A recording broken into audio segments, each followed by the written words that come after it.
sometime this week. So if we do die. What the fuck do you mean we do die? If we do die, I don't have every open opportunity for me saying that I was a shitty driver. Before we do that, I do need to send some documents to my beloved people. Oh, right to your loved ones first. Yeah. For sure, because if you don't, we're gonna be able, if you got any assets, liquidate those right now and just put it in like CDs, dude. Yeah. Just put it in people's names. Okay. Because we might die. Yeah, and or silver. CDs is a little bit better. We're gonna try not to die though. That's not the objective here, all right? We're not gonna try to kill ourselves doing this shit. It's just now we have every chance of not dying. All right, let's roll. Okay, so.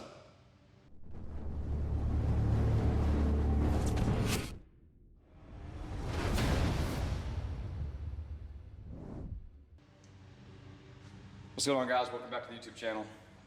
Showing you guys a little part 2 of the Whipple build for my buddy Chris. He came over to the house probably a couple days ago, just kind of check out progress on the truck before he went back to work. And he sitting up under the hood, which y'all guys will see here in a minute too. And he just wasn't awed with it. And he had a little bit of sneaky stuff laying around in his house that he persuaded me very easily to install it. As y'all kind of can see behind me, it is a full ride tech kit. So as you can see right now, actually actively in the process right now of putting this ride tech kit on. We only got one side on, and we're gonna do a little walk around here in a minute to show you kind of like, I mean, if you guys obviously don't know, but the guys that don't know what, to compare, stock to this, what it looks like. But yeah, guys, this is part 2. Gonna give y'all guys a little speed up, catch up of what we've got done to the truck. And we're gonna, I guess, hell, John, let it down and let's look under the hood. Yes. Let's see. John can always chop and screw the videos where I don't look like a complete jackass. And Yeah, he just looks like a minor jackass. That tire's not gonna hit nothing over there, is it? No? Should it? No, I don't think so. All right, make sure. Everything look clean? Yeah. Okay, cool. All right, guys, here it is. This is what it looks like under the hood. Everything's pretty much done, buttoned up.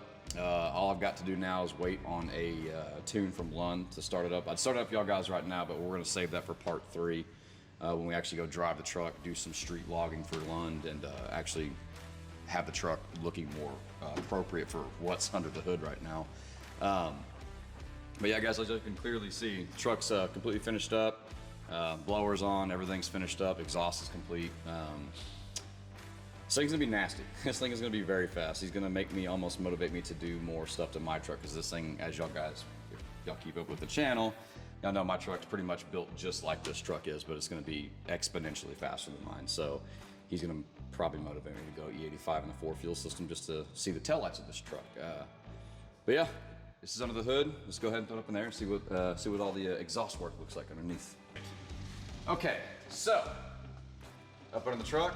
I guess, John, if you want to kind of pan back from the back and come forward, you can kind of see more, I guess, like the extended view of it. But it's got American Race long tubes, the Joe Biden edition exhaust system. Editor put an NFT of a cat like right there, and the cat right there. Yeah. See, with the editing process, it does have cats. So nobody give me crap about that. It is a catted truck. But yeah, it's got the 4-inch exhaust for MagnaFlow. It's gonna be extremely loud. Good thing is the guy that owns the truck, he pretty much can weld anything, and he plans on actually putting a bigger muffler system on the truck to kind of quieten it down a little bit, to the point where it's not so just obnoxiously loud.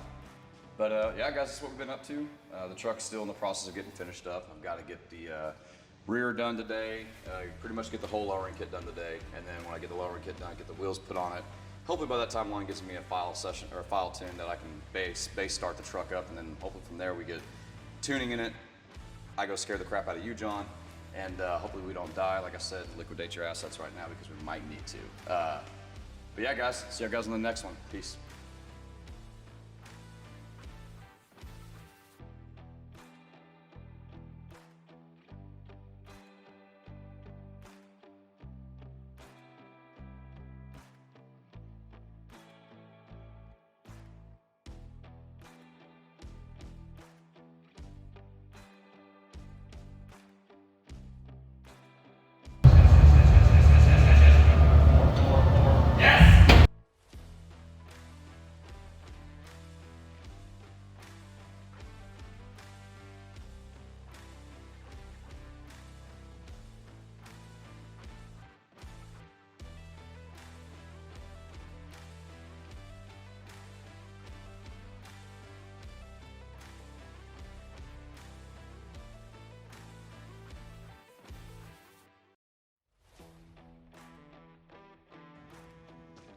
Got anything to say? I don't think so. Okay. Visualize my Jesse. Little hands type of. Well, guys, as you can see, it's been a couple days since we got the truck finally finished up. Kind of ran into some issues with some hardware for the rear of the truck. Had to get some different hardware, had to cut some stuff. A little learning curve on the Ride Tech kit. I will say I'm very impressed with the kit. The truck overall looks great. There was a couple things that was unforeseen that the instructions or, you know, could have been told by Ride Tech that this needs to be addressed. But just use your brain and you can figure it out. And luckily I have like a bunch of race car hardware from like chassis shops and stuff from my Camaro and all the other builds I've done. So luckily I had hardware to put everything back together and get it all buttoned up and right. But yeah, guys, it took a couple days longer than I wanted it to. As you can clearly see now, it's daylight outside and we're on a completely different day. So it took a little bit longer than I expected. Like I said, unforeseen stuff, but that's the kind of shit you run into when you're doing modifications and, you know, new stuff that you've never done before. But yeah, guys, we got the Ride Tech kit all the way done. We're currently waiting on my guy Chris to bring me some wheels and tires. It's pretty much almost all the way, got all the Just for Men hair dye in it right now. No more grays besides a couple, as you can see with the good old Goodyear Wranglers. He did hear me, and he, I guess, telepathically heard me about not trying to kill my editor and myself with these, I wouldn't even call these a Honda Civic tractionable tire. So he got me some wheels and tires coming. Today will be Saturday, and then Monday I'm supposed to be getting some wheels and tires for the truck. And then hopefully Monday as well too. London's supposed to be reaching out and get me a base file tune to start the truck and go drive it and start doing some data log tuning and hopefully have the truck hopefully ending this segment of part 3 of the drive and the tune by Friday, and then y'all guys will be able to see it the following Wednesday for part 3 of the completion video of the truck. But yeah, guys, we'll just sit back and look at the truck and get y'all guys a feast of granddad losing all his gray hairs. And I'll let y'all guys see a couple B-rolls of my guy showing you around the truck with it looking all more proper than the elevation it was at before. Well, guys, if y'all like this video, stick around for part 3. We're gonna be doing the drive along, the tuning, gonna go scare the crap out of my editor and see if we can both die and go to hell together. I'm saving him a seat right next to me, literally right next to me. So see y'all guys on the next one. Peace. I like That'll that. work. I like that.